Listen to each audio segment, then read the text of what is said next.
Good afternoon from MIT, and on behalf of the Inter-University Committee on International Migration, I'm John Tierman from the Center for International Studies at MIT, and I welcome you to this Myron Weiner Seminar, which will feature today Luisa Seiler speaking about immigration and entrepreneurship. You can see her bio on the screen, but I will just say that she's a Fulbright visiting fellow at the Harvard Business School. Also, among many other positions, she is executive director of the Schwarzkopf Foundation, Young Europe. And without further ado, we will have Luisa Seiler. Please join us.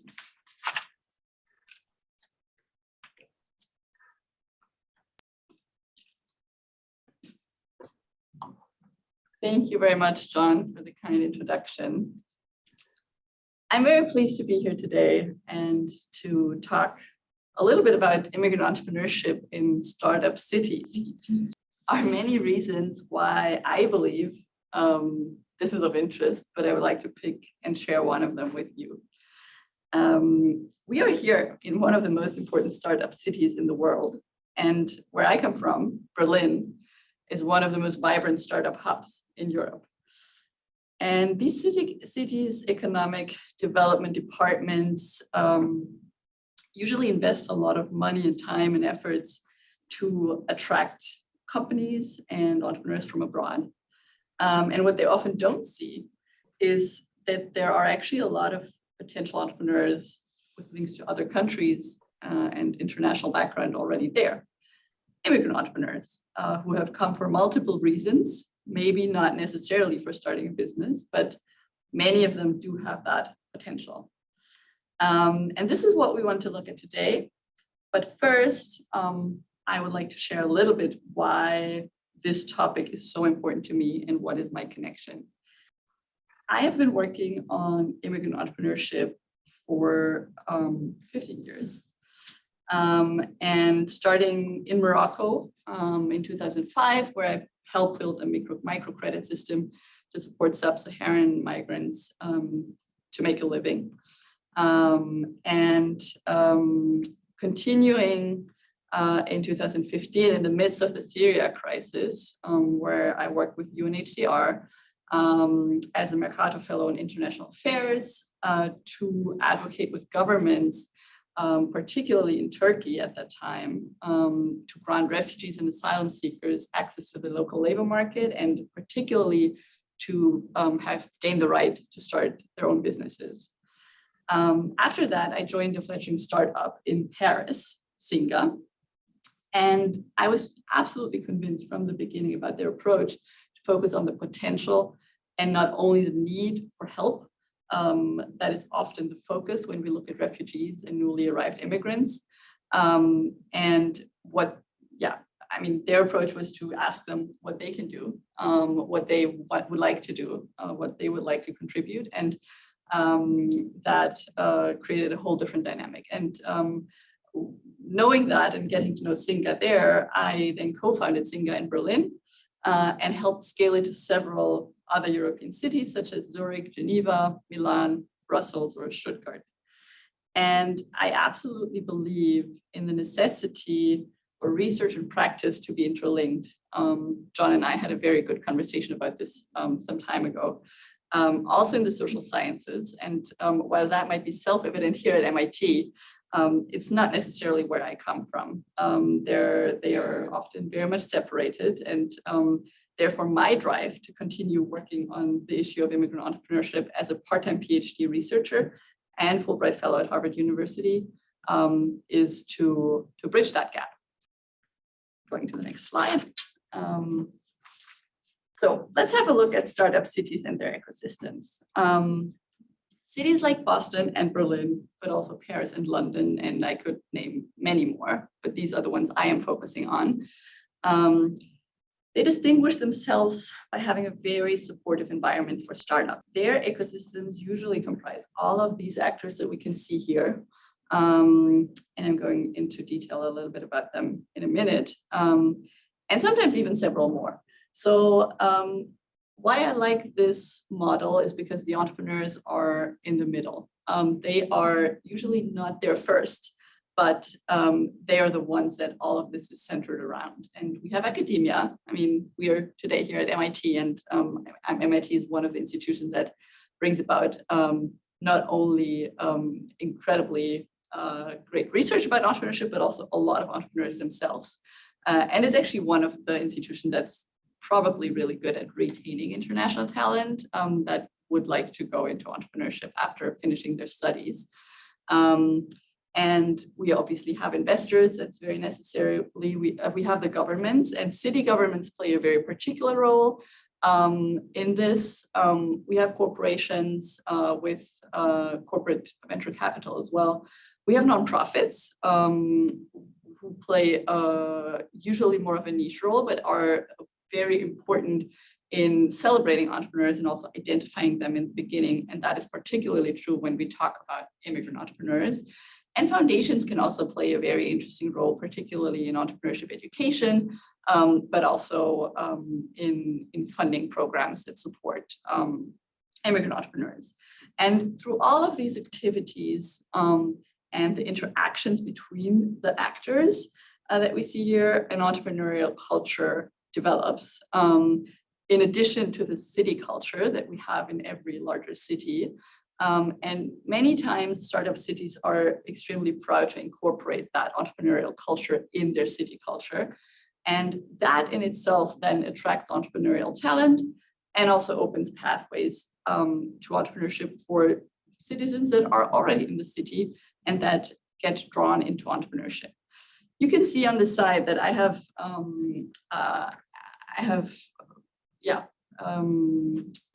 added some actors that don't become very visible here, but that are part of these institutions.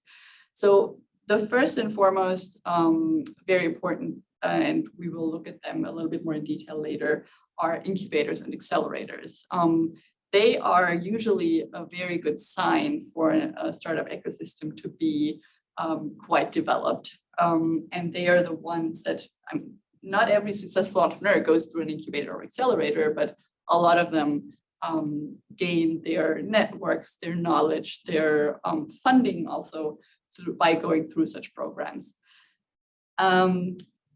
Usually affordable spaces is something that is very important for startup entrepreneurs. That's not necessarily the case when we look at Boston, London, Paris, or even Berlin nowadays, but it can help. Then visibility is something very important, particularly for any entrepreneur, but particularly for immigrant entrepreneurs, with the aim of raising awareness that they exist, what their potential is, and also with the aim of creating role models. Because a lot of entrepreneurs, in my experience, have shared with me that it's so much more difficult to start something up if you don't have anybody to look, not up to, but to if there's nobody around that is like you and has shown that the success exists. And so this is very important, and cities can do a lot with regards to visibility.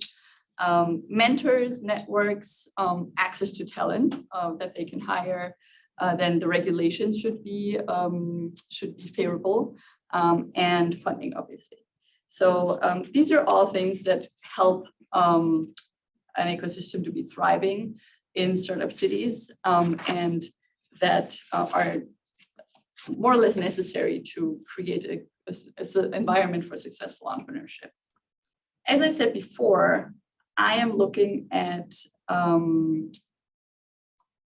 Berlin and Paris in continental Europe, and then London, which has a quite particular is in a more particular situation right now, because when I started working on this, I was still part of the European Union. Now it's not anymore.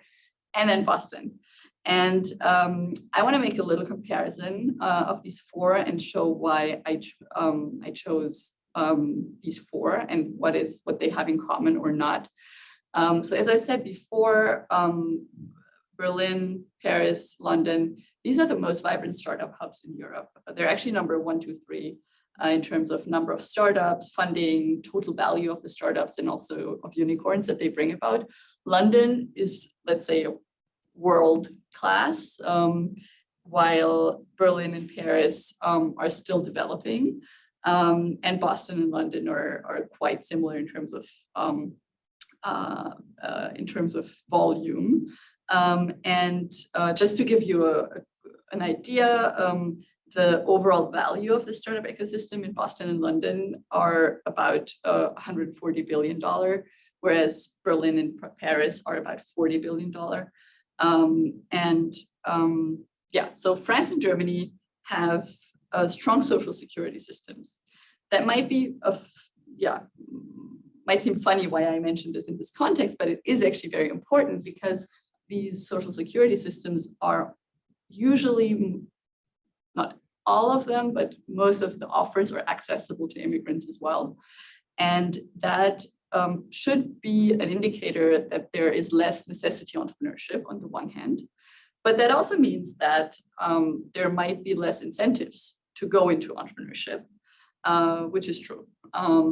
Whereas in the US and Britain, entrepreneurship among immigrants is very much encouraged through the necessity to sustain oneself. Then if we look at current visa regulations, there is definitely a shift for both Berlin and Paris, so Germany and France, and also Great Britain and the US. So while London and Boston have been, traditionally cities, and the UK and US traditional immigration countries with, let's say, accessible visa policies, that has changed quite recently through Brexit and also through the Trump administration quite drastically. There used to be a startup visa in the US. It doesn't exist anymore. It's really, really difficult to get an H-1B visa. And this is why such programs as Global Entrepreneurs in Residence, I don't know if you've heard of that. It's a program in the US where, which was started at UMass Boston, where international entrepreneurs who have studied at a university here in the US actually are helped to get a visa through the university in order to be able to stay to start their business. Something like this, which is kind of a turnaround, is necessary. A workaround, sorry, is necessary. Whereas in Germany and France, it's been quite difficult in the past to get a visa. And this has become more and more liberalized over the past 15 years. And particularly for entrepreneurs, it's become much more easy to stay. What comes with that, these news about how favorable visa regulations are travel very fast around the world. Yeah, it's just also a question of how people perceive a country and a city to be welcoming. So it's not only since 2015 that particularly Germany is perceived to be quite welcoming to immigrants worldwide, but I've also talked to several people here who say that their students at MIT or at Harvard who come from very different countries all over the world, 10 to 15 years ago, 80% of them were aiming to stay here and either to start a business or to find a job here. And nowadays, depending on which country they're from, but particularly in Asia, it's about the other way around. About 80% actually want to go back because they see that they have more opportunities there and they feel less welcome here. And I think that in the long run, that will definitely change something in the dynamic of the local startup ecosystem. And then last but not least, the funding that is available is also a very interesting difference that we see. London and Boston have much stronger capital available and much higher tickets are invested, whereas in Berlin and Paris, investments are traditionally much lower than in the US. let's look at, so we looked at the cities now. Now let's look at the protagonists, the immigrant entrepreneurs. In my little introductory text, I almost provocatively wrote about immigrants as natural entrepreneurs, which was meant to be that way because obviously such a generalization is a little bit difficult to make. What I meant by that is that, and that has been shown in many studies, immigrants usually have a more risk-taking personality. It's not been shown yet if that is really due to their experience of having migrated, or if that is, let's say, a personality trait that is already there and that's why they may migrate. There is a slight studies are leaning towards saying there's a self-selection. People with a risk-taking personality are more likely to migrate, which totally makes sense. But obviously, even though migration is inherently entrepreneurial in the sense of migration being a venture per se, quite obviously not every immigrant is an entrepreneur in the narrow sense of the word and of being a company founder. And that's obviously the group of people that we are interested in here. Entrepreneurship definitions are always a bit tricky because some believe that entrepreneurs need to be disrupting entire industries in the Schumpeterian sense to earn that label, while others call every self-employed person an entrepreneur. Just to show you the range that exists in terms of definitions. I really like this definition of foreign-born business founders and or owners who seek to generate value through the creation or expansion of economic activity by identifying new products, processes, or markets. It's quite comprehensive, but it does include some degree of innovation. So it's not only about pure imitation in founding a business, but it can be an innovative idea that allows for self-employment. It doesn't need to be an incredibly innovative, high-tech, high-growth startup. And just to give you an idea about why this is actually relevant. I mean, I personally think it's relevant per se. It's just a really interesting topic and a really interesting group of people, but it's also economically and politically relevant. Economically spoken, just to give you an idea, in the US, 25% of new businesses founded every year are founded by immigrants. If we look at Germany, we have a percentage of, it's 18% of the overall populations are first generation immigrants, and 21% of entrepreneurs are immigrants. So it's also a little bit higher. And if we look at the UK, it's even more.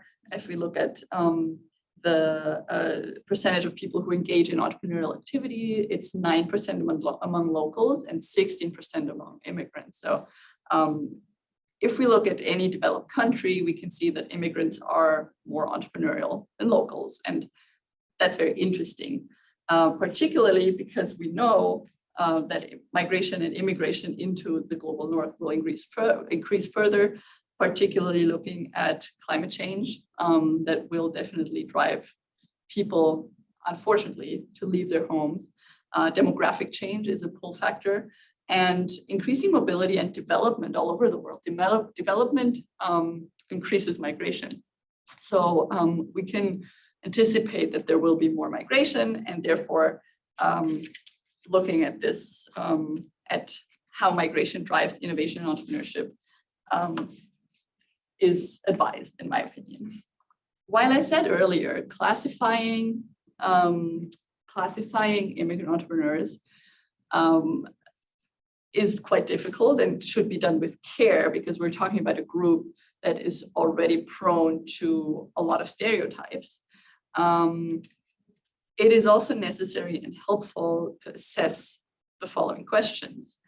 If we want to successfully support immigrant entrepreneurship, we still need to better understand why immigrants are more entrepreneurial, despite them facing certain challenges.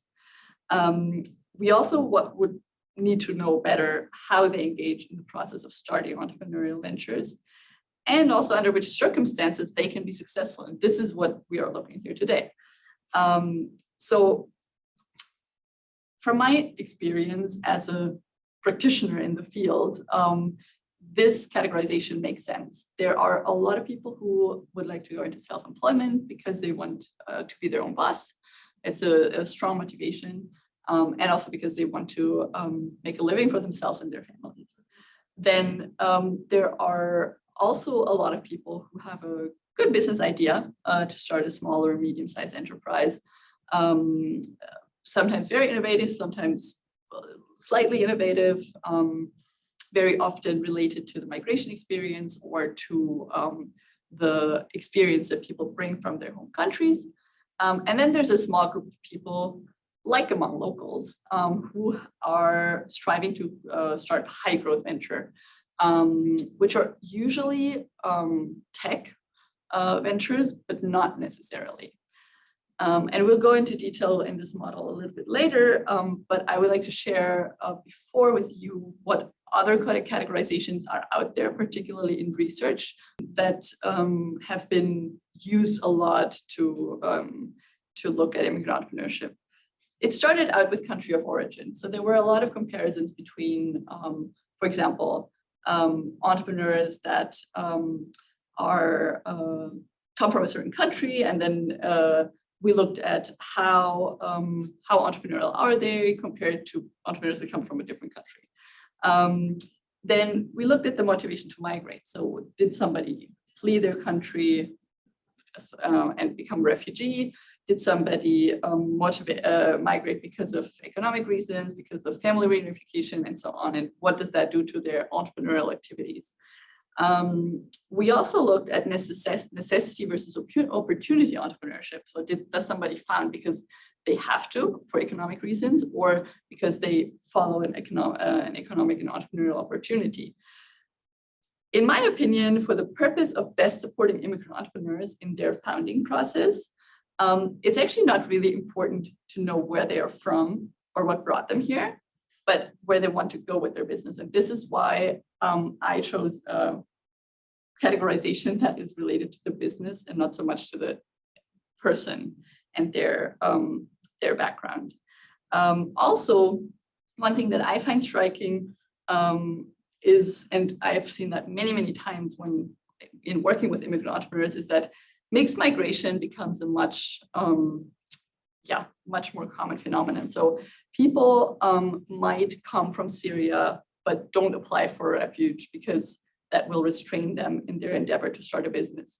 Or people might come from, it's just not as clear cut, you know? I mean, if somebody applies to be a refugee, they become get refugee status, they're not a refugee only. There are so many different reasons why people would migrate that it's very difficult to stay in these categories. And the same is true for necessity versus opportunity. I've seen so many people where both was kind of true. And I would like to share a little bit longer quote with you from one of the entrepreneurs that I've been working with for quite a long time. He's Syrian, and you can see all of that in that quote. So he shared with me, Luisa, to be honest, I was forced to be an entrepreneur now. I thought that I would do this after 50, but now I was forced to do it before 40. To stay here legally, I had only 3 options: either to ask for refuge, which I didn't want to do, or to find a job, or start a business. And I had 6 months. I did my master's degree in teaching English to speakers of other languages. And my thesis was on the different learning styles in the classroom and how the teacher should cater to the different learning styles. So I had a dream of creating a system that would allow each one to learn in their way, whatever that way is. But I always thought, who am I to develop such a thing? I applied and applied and applied for jobs, and I was not even getting an answer. I only applied with university. Maybe this was one of the mistakes, but this was my scope. That was what I know, and these are the people that I know. So the last option was to start a business. And at that time, I said, okay, maybe it's time to do the dream. So let's do it. And I did it. I did not know that I'm an entrepreneur. To come up with an idea or to develop the idea made me, or maybe I'm still in the process of building my entrepreneurial personality.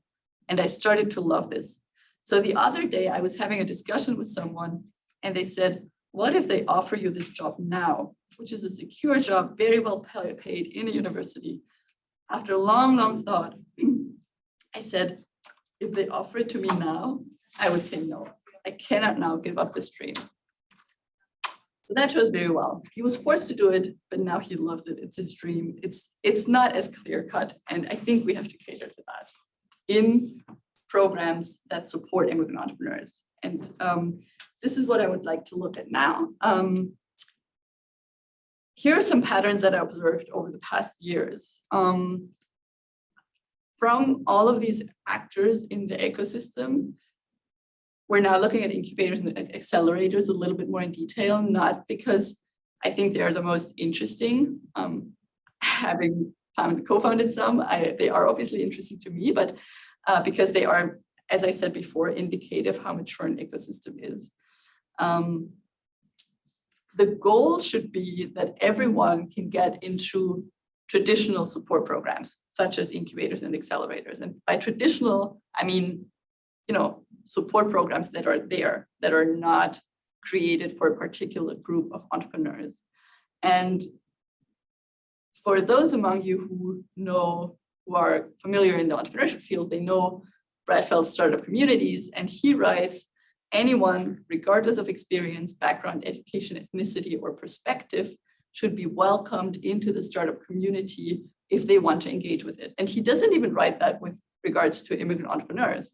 That's not the topic at all. He writes it because he says every startup community that wants to be successful needs to be inclusive, necessarily. I agree, but unfortunately, that's not what we observe today. We're not necessarily talking about active discrimination, although that might occur as well.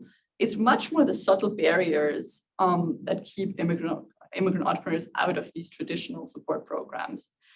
And that is why bespoke programs are needed, in my opinion. And ideally, they're always temporary. And they also have to be accompanied by efforts from all these players that we looked at to further develop the traditional programs to become more inclusive. So that's really one of the means to get to the overall goal, is to support the traditional programs to become more inclusive, but also raise awareness among policymakers and regulators, and then by offering bespoke programs. And that concretely can mean to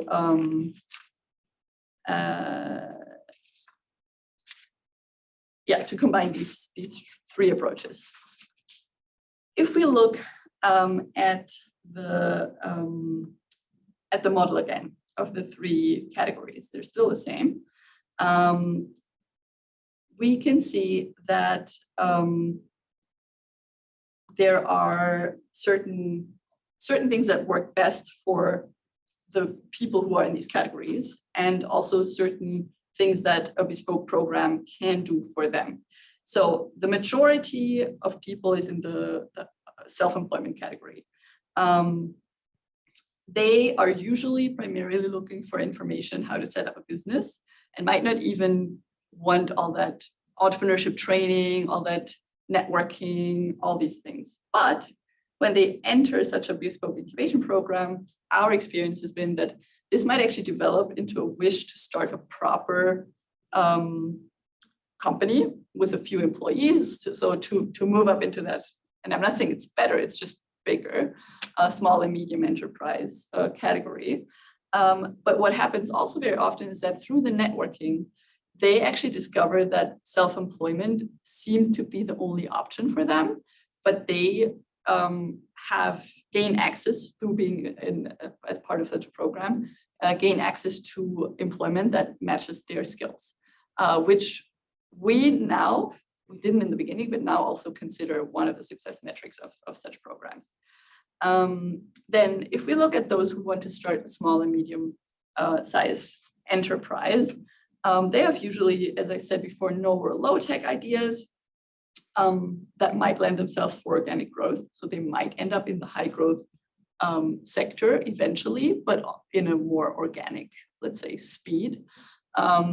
And what they mostly need is access to small-scale funding, which is often not provided because they might not have access to loans by banks. And they might not be interesting for VCs and so on because the loans are, or the money is, the funding sums are too small. And they also often, because of their status as immigrants, don't have access to family, friends, and fools money. I've actually been very happy to hear, just this morning I read it, that in Berlin we will soon have a new government, and they decided to create new startup grants for women and immigrants in particular that bridge exactly this gap.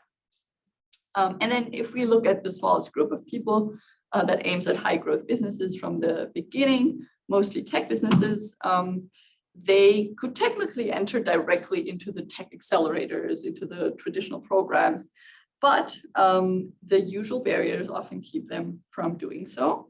And the task of bespoke programs is to prepare them for entering the traditional support system. And this preparation looks as the following. It's actually it's mostly introducing them to startup culture, to the local jargon, to networks, giving them visibility, and also providing partnerships to these traditional programs so that they are even aware of the situation.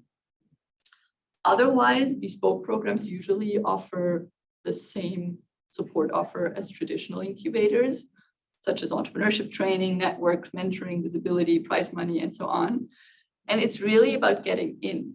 So it's really about making this step into the traditional programs, about being a little bit more flexible with regards to the needs of the entrepreneurs. In our experience, bespoke programs have to continuously develop themselves according to human-centered design principles and the needs of the participants.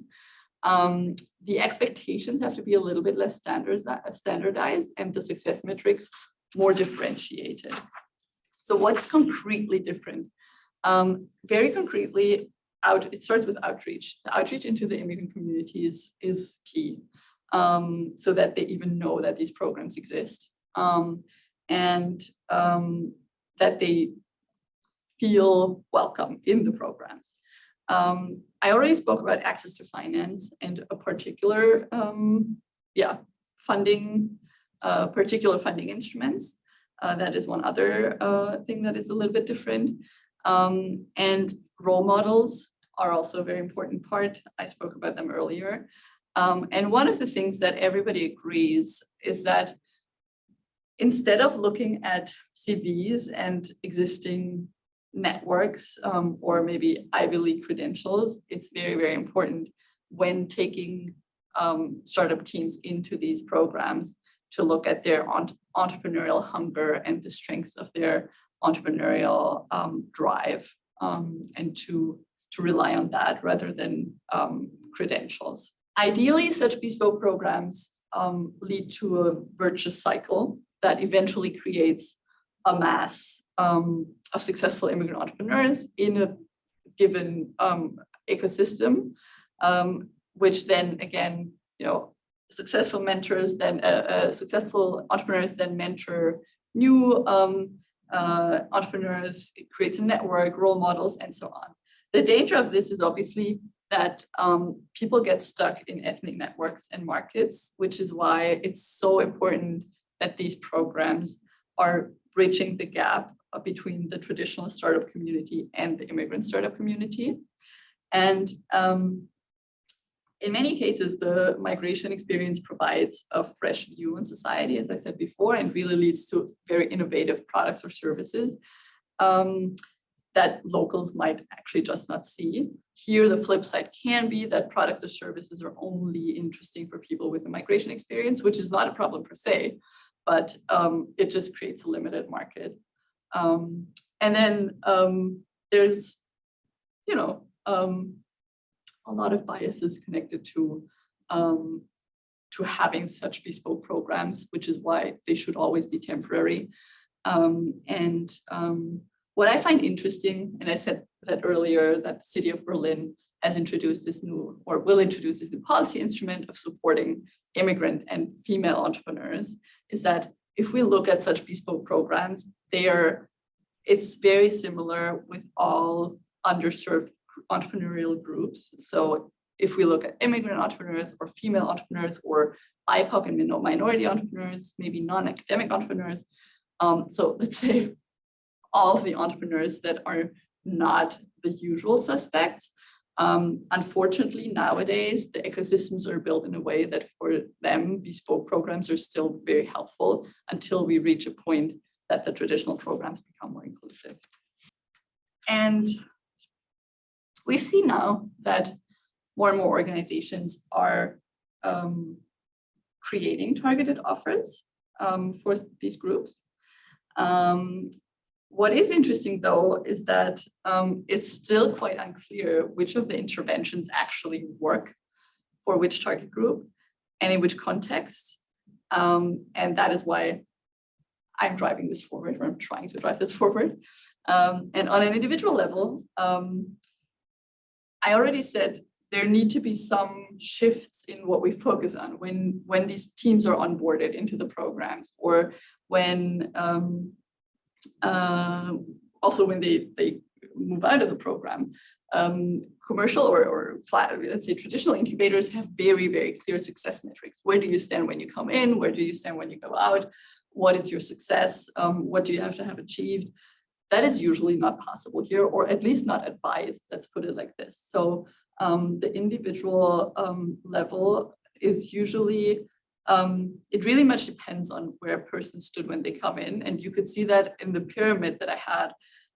We're not working with teams that are at a very particular stage in their startup development, that have a that come from one particular industry. It's much more diverse. And the commonality of people that the entrepreneurs have is their migration experience. So it depends very much on where a person stood when they enter and what their goals were, to see if they were successful throughout the program in reaching them. So it's much more relative, the progress, than absolute indicators. On an ecosystem level, we, if you remember how we started today, there is a focus on attracting entrepreneurs from abroad rather than looking who's already here. So first of all, in order to figure out if looking at who's already here and supporting them is more successful or is successful at all, we need to collect more data on immigrant entrepreneurs.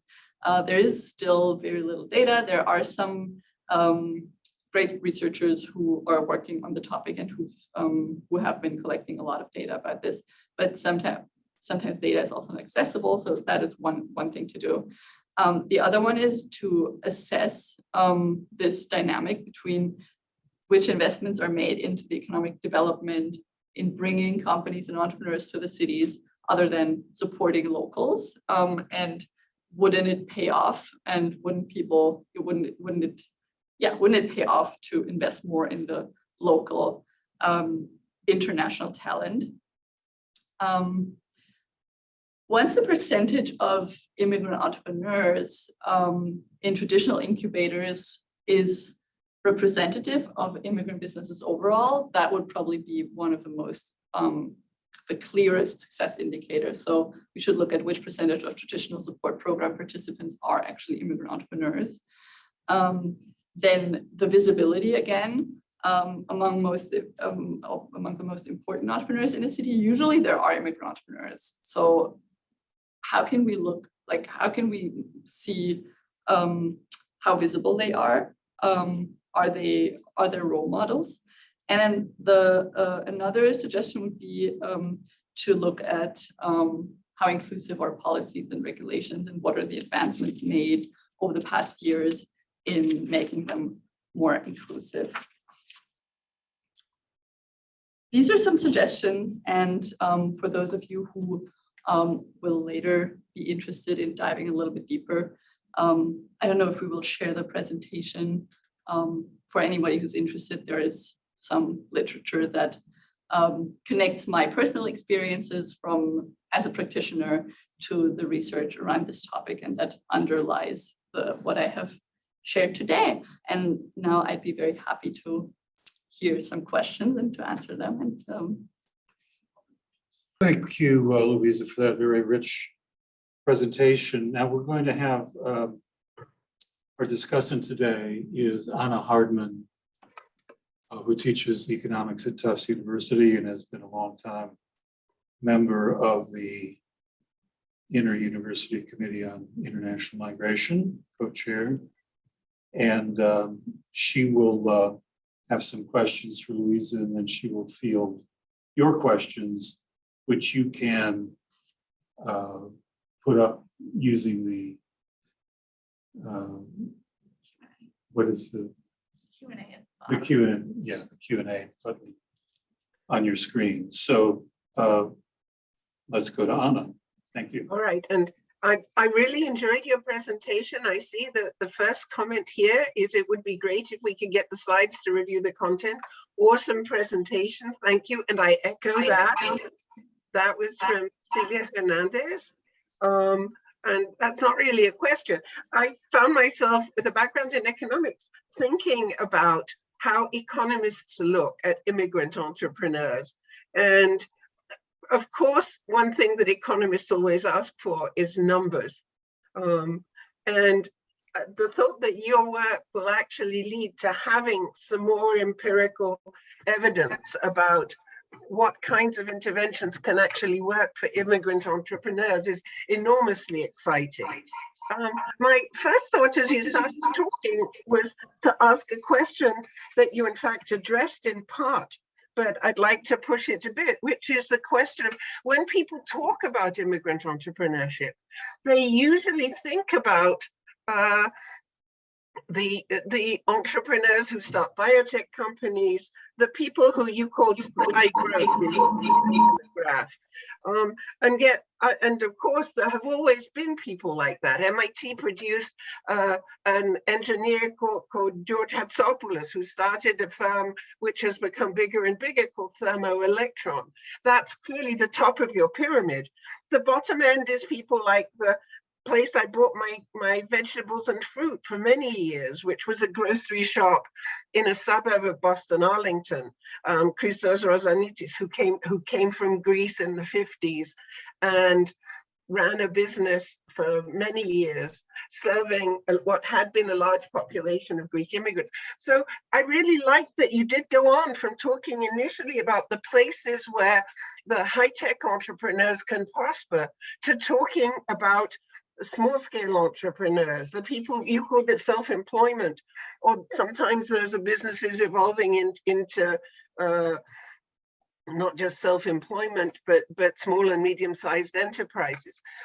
That, however, one question you didn't address as much, that again, I as an economist thinking about these issues talk about, is what sorts of cities? You talked about the big immigrant attracting cities. We talked about, but you talked about Berlin, you talked about Boston, Paris, London. And I think I have further questions about things like the ways in which host countries are addressing the issue of visas for entrepreneurs. But I also think that in addition to those big cities, much less attention has been paid to entrepreneurs in much smaller places who may never grow to become what you're calling high growth.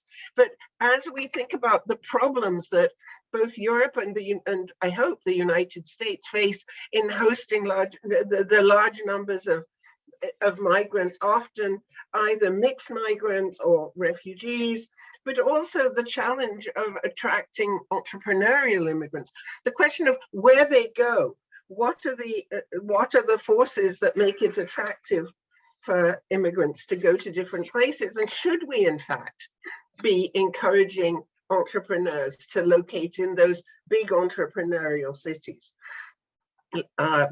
So my question is, what do you see as the issue in comparing focus on the biggest, most visible cities. It was interesting to me that you didn't talk about the Silicon Valley, for example. Obviously, many of the most successful top of the pyramid entrepreneurs have been in Silicon Valley, and many of them have been immigrants to the United States, foreign-born entrepreneurs.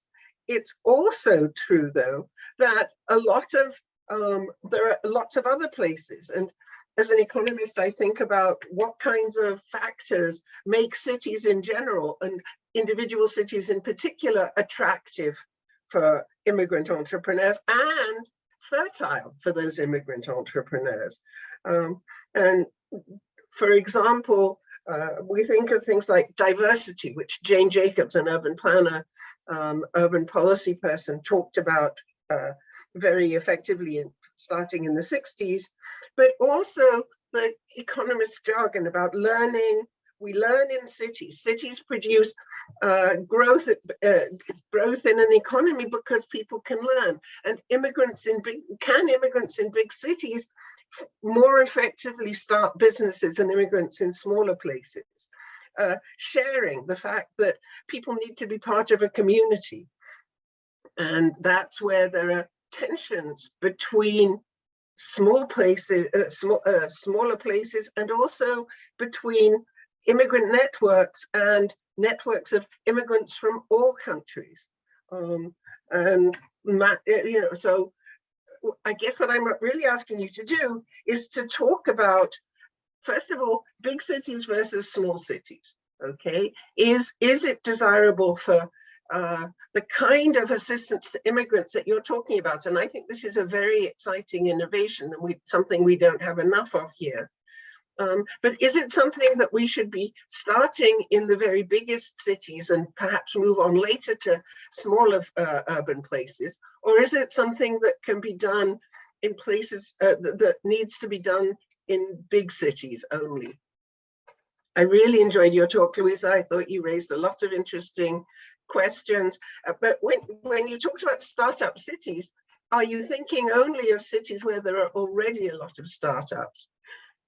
Very, very interesting question and a very important one. And so I think the question is great and the answer is would be quite complex. So I will try to point to certain issues in what you asked and what you raised. First of all, so there are a lot of advantages to being in a startup city when wanting to start a business, let it be a high growth business or more of a smaller business. But there might also be some advantages of starting a business in a place where less people start businesses and where there's less diversity and therefore maybe a little bit more visibility for immigrant entrepreneurs. Just to give you a little bit of background, I say this from my experience of having worked with people who have tried to set up support programs in smaller cities in Europe or even smaller towns or regions, and have had some very similar experiences and some very different experiences than we did in the startup cities. So you raised Jane Jacobson's approach or research, which is also something I am very much I'm familiar with, and I use a lot, particularly when I was speaking about city cultures and the learning in cities and spillover effects and so on. And I think these are all things that necessarily happen much more in larger cities, and that are dynamics that can only happen in such ecosystems that we have seen. If you look at smaller cities, usually these ecosystems don't exist. There's very, very little support. Almost none of the actors exist that we saw in the ecosystem model. And people are much more on their own in starting a business, which can be a challenge for anybody, regardless of them being immigrant or not. But might even be more challenging if you don't have the existing networks, knowledge, background, and so on. On the other hand, and that is something that I would place particularly in the context of Germany in recent years, where some people have didn't really have a choice where they ended up, because there is a system of distribution throughout the country.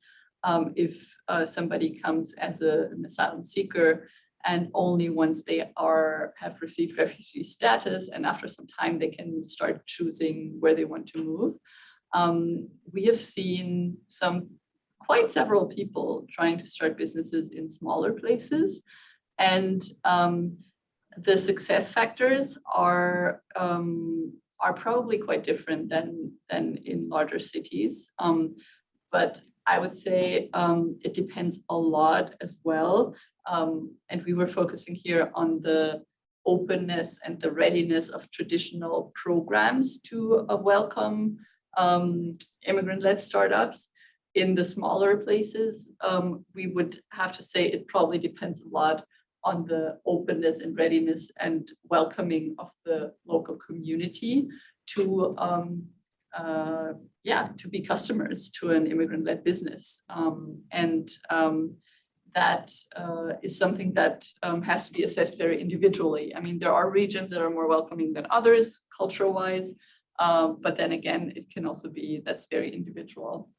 So the work that these support programs that I know that worked in regions in smaller cities did was much more with the local communities than with the entrepreneurs themselves. And that is something that is, I found very interesting is, and what they always said is, the immigrants themselves, they deal with questions of inclusion, of how to interact, how to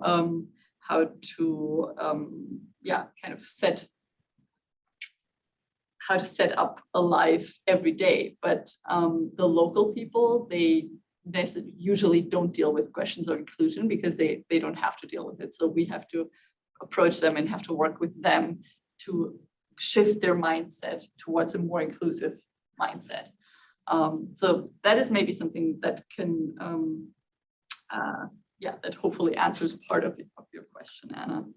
There's a question in the Q&A, which I think is really interesting, commenting that this was an excellent talk, but also asking about, saying how much the writer appreciates the focus on ecosystem building and building acting connections between different actors in the space. And this questioner asks, are there best practices you've observed in the ecosystem building space? And I would add to that, have you seen the internet, Zoom, for example, and all the equivalent technologies, making it possible to provide technical assistance to a broader network of either immigrant entrepreneurs or people who, once they get their paperwork in order, would like to become immigrant entrepreneurs? There are definitely best practices in ecosystem building. For example, I said earlier, that one of the key tasks of a bespoke program is also to create pathways or funnels, or however you want to call it, into the more traditional programs. And that is something that works very well, and that should necessarily be done to create partnerships between incubation acceleration programs, where entrepreneurs are kind of graduated into the traditional programs. We've seen that many times, and it's been very successful.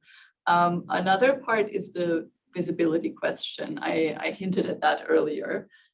So on the one hand, creating visibility means creating awareness, because a big piece of the fact that traditional programs or also other actors in the ecosystem are not inclusive is because they're not aware of the needs and issues at hand.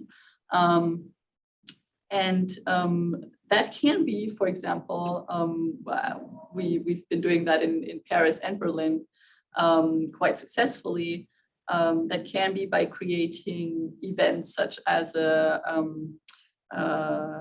awards. There just last week we had the Newcomer Startup Award in Berlin, which is run by Singa, by my organization, together with the city of Berlin, and it's really a celebration of immigrant entrepreneurship, where people can gain prize money, where they really gain a lot of visibility.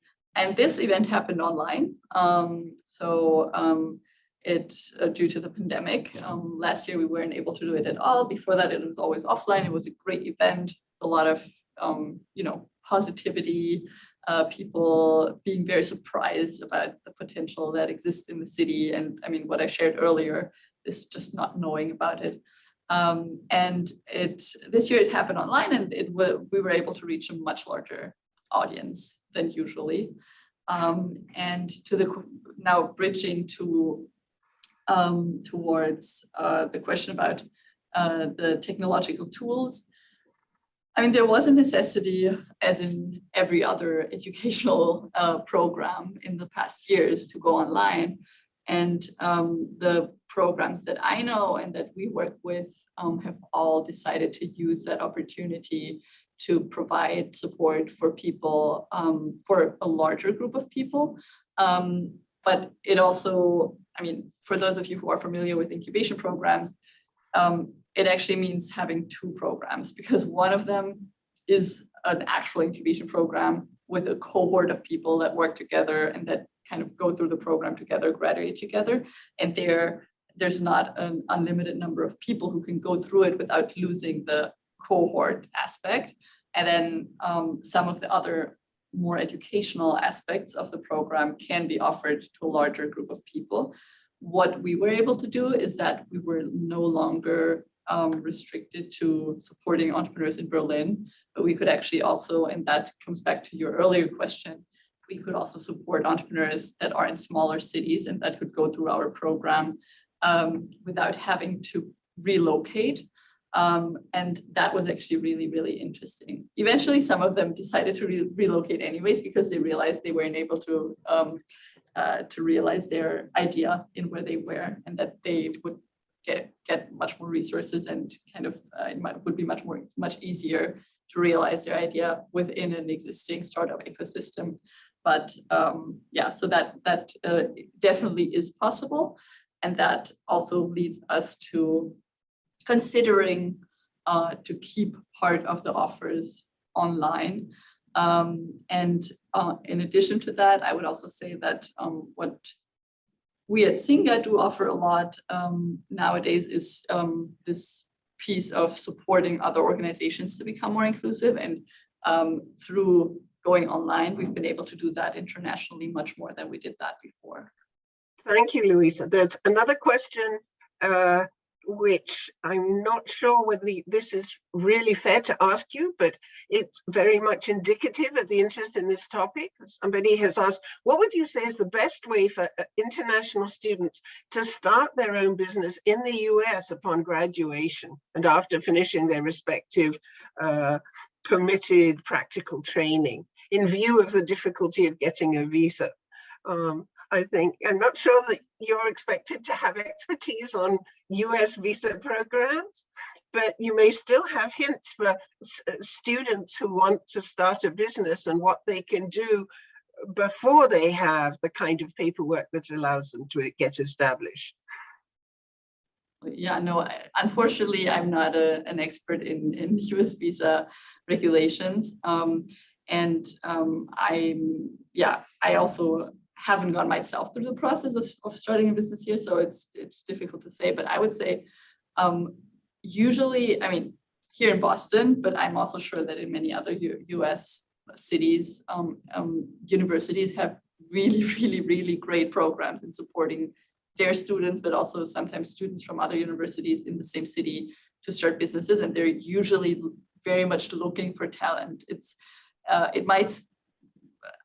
It might sometimes seem difficult to get into these programs, but kind of looking at the flip side, I know that these programs are also always looking for good people. So I would definitely approach them as early as possible, reaching out to them and asking for their support in not only learning about the entrepreneurial aspect, but also learning about what can be done in terms of, visa processes and so on.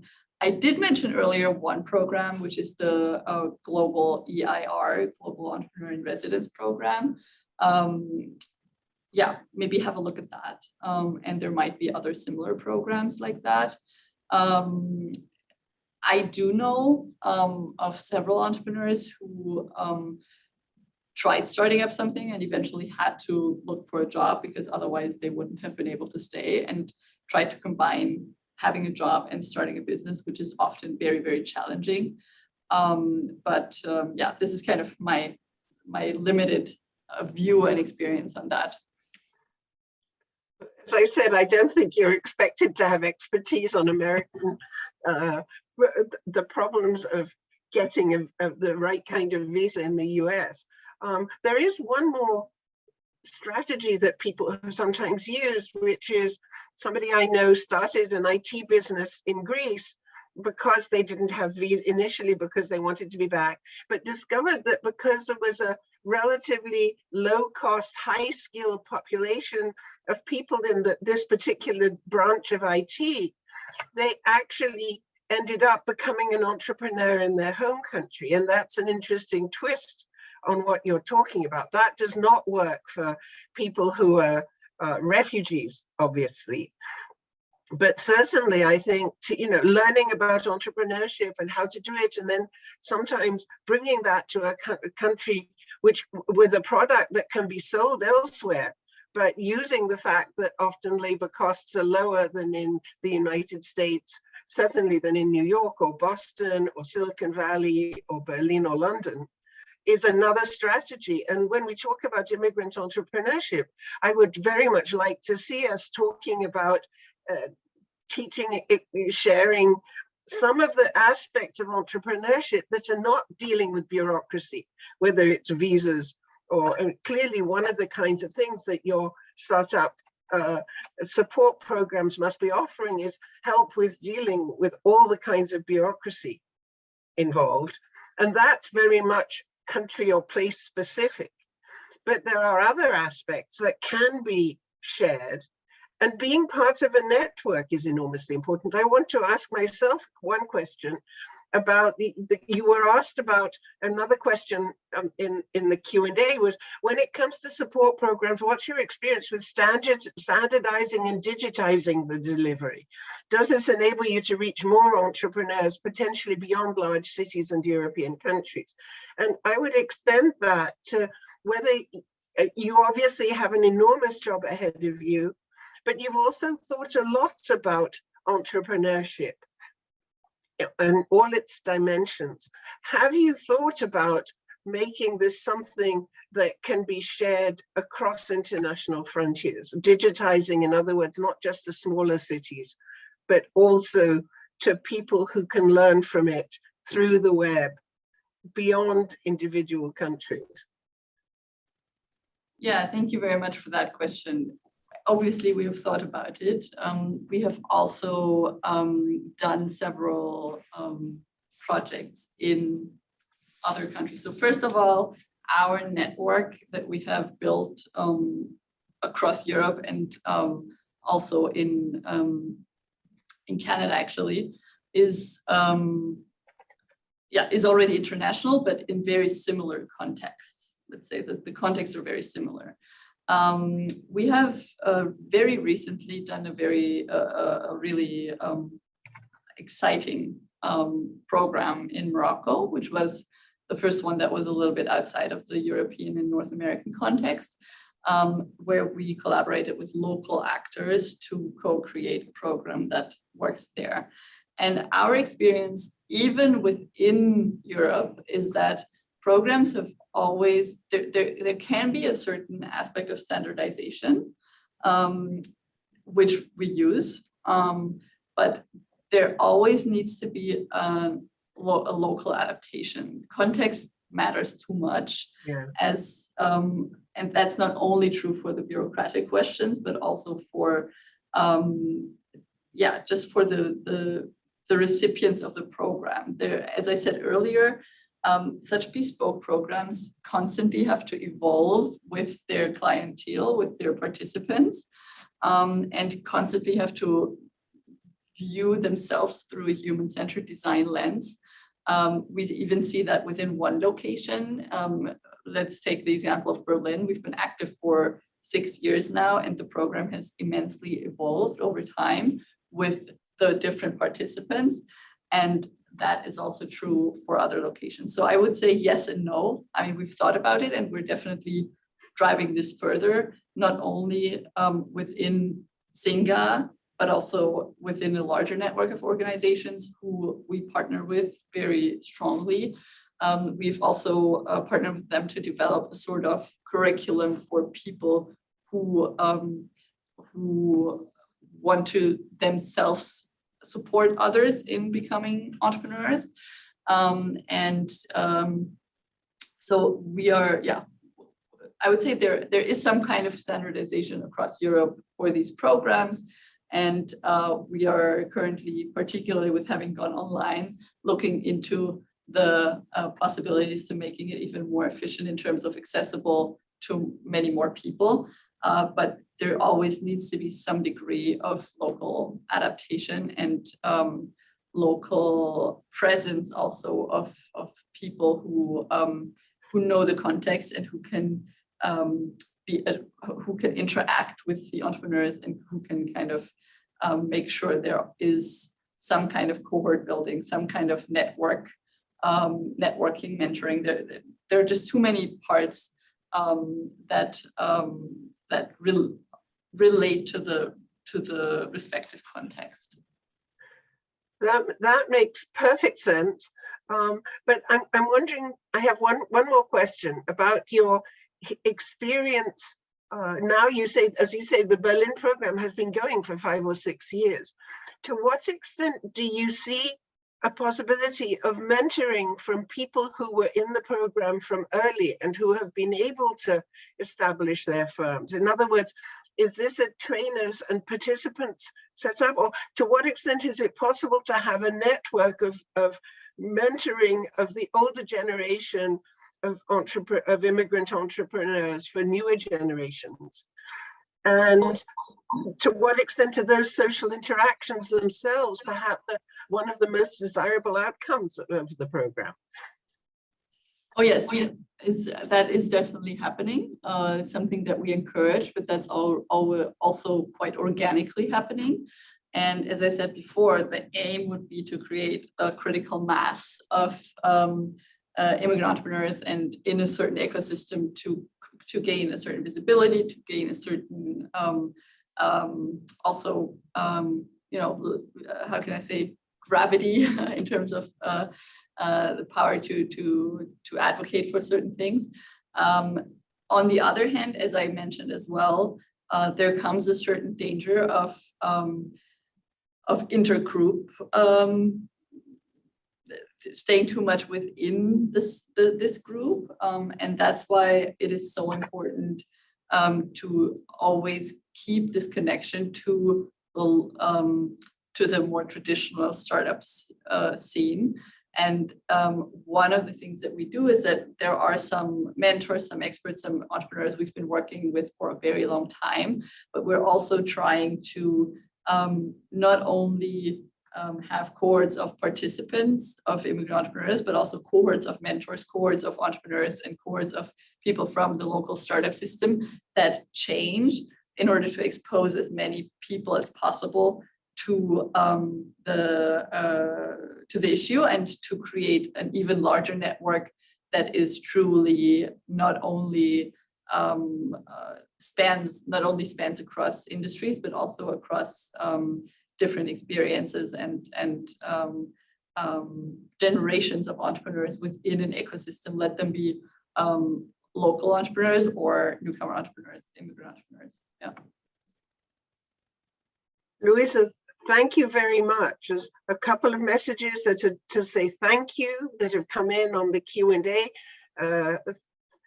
it's the congratulations on the great presentation. I really liked it, especially the link between risk aversion, migration, and entrepreneurship. And I agree with you that, numerically, we clearly see that immigrants have a disproportionate likelihood of becoming entrepreneurs. We still don't have exactly the information that as an economist, I would like to know, for example, about the extent to which the greater entrepreneurship of immigrants is because of what we call, as economists call, self-selection.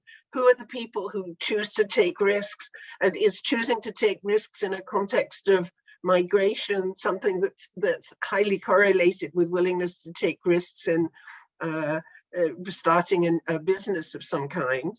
Or is it also that we see higher entrepreneurship among immigrants because it's difficult for them to get more conventional kinds of jobs? You had a wonderful quote from a person you'd worked with earlier talking about how it wasn't his first choice to start a building. I think it was a man.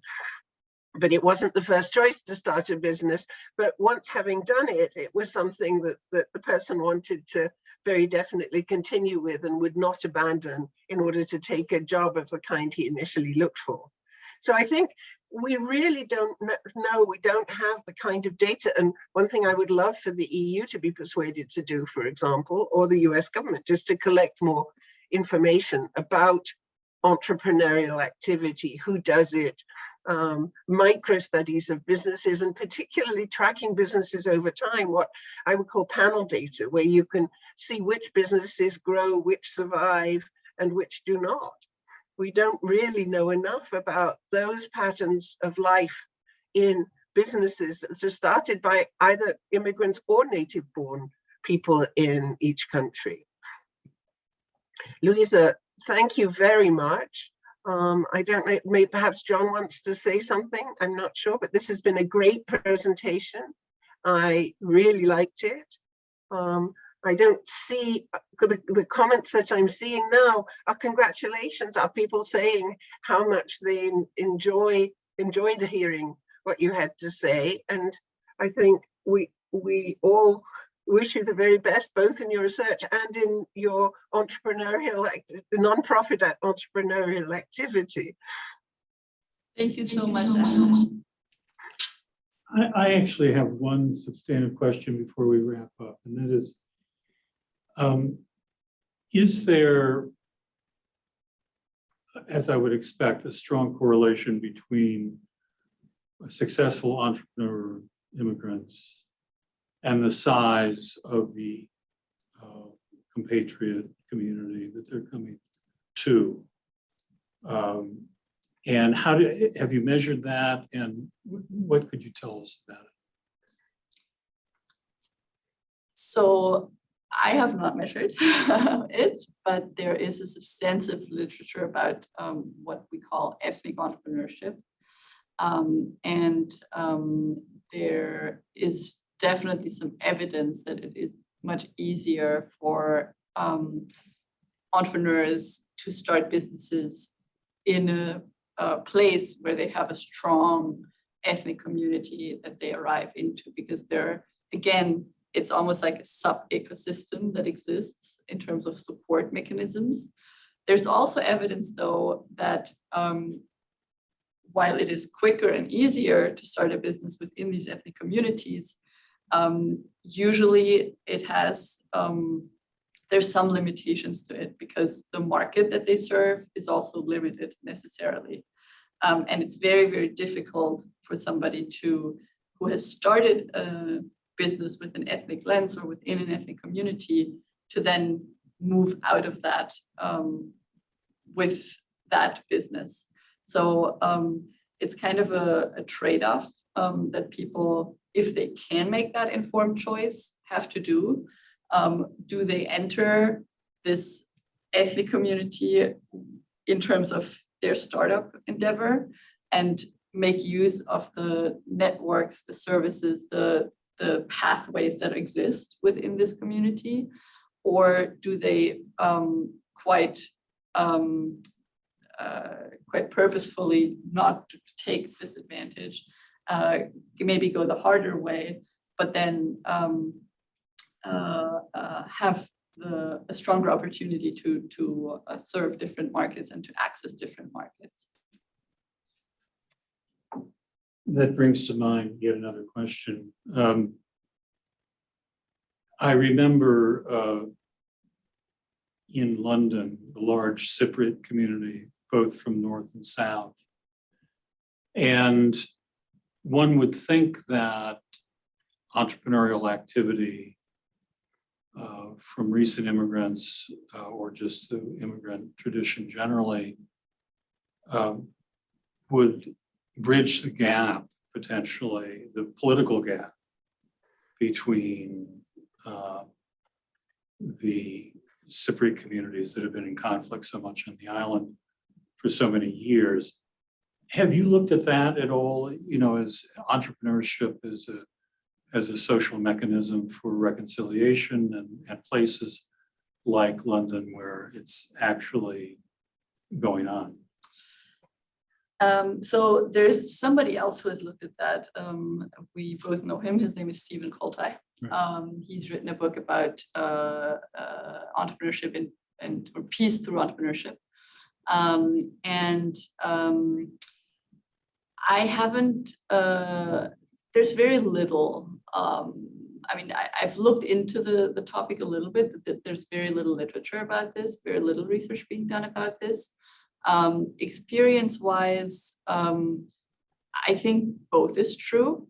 It is, there are some, I know about some anecdotal evidence that shows that yes, there are some, the entrepreneurship kind of can bridge the gap, but then there's also evidence that particularly if we look, for example, at different generations of immigrants who have come for at different times, that sometimes older generations are not ready to support younger generations of immigrants. And I'm not talking about, you know, first, second, third generation. I'm talking about recently arrived and have been there for much longer, because they have struggled themselves so much and don't see why newly arrived immigrants should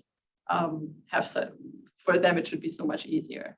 I think it really depends on the communities and the cities, and very often the conflicts are actually carried into the diaspora. Yeah, so I know this is not might not be a quite satisfying answer to your question, but I think that would be a very excellent research question to look into for future research. Great. Well, thank you so much again, Luisa. I think we'll wrap it up there. For those who could not watch today, it will be on our YouTube channel, so you can spread the word as we will. That's the MIT Center for International Studies. And it'll be up in a day or two, I guess, probably early next week. And thank you again so much, and best of luck with your many endeavors. Thank you, John.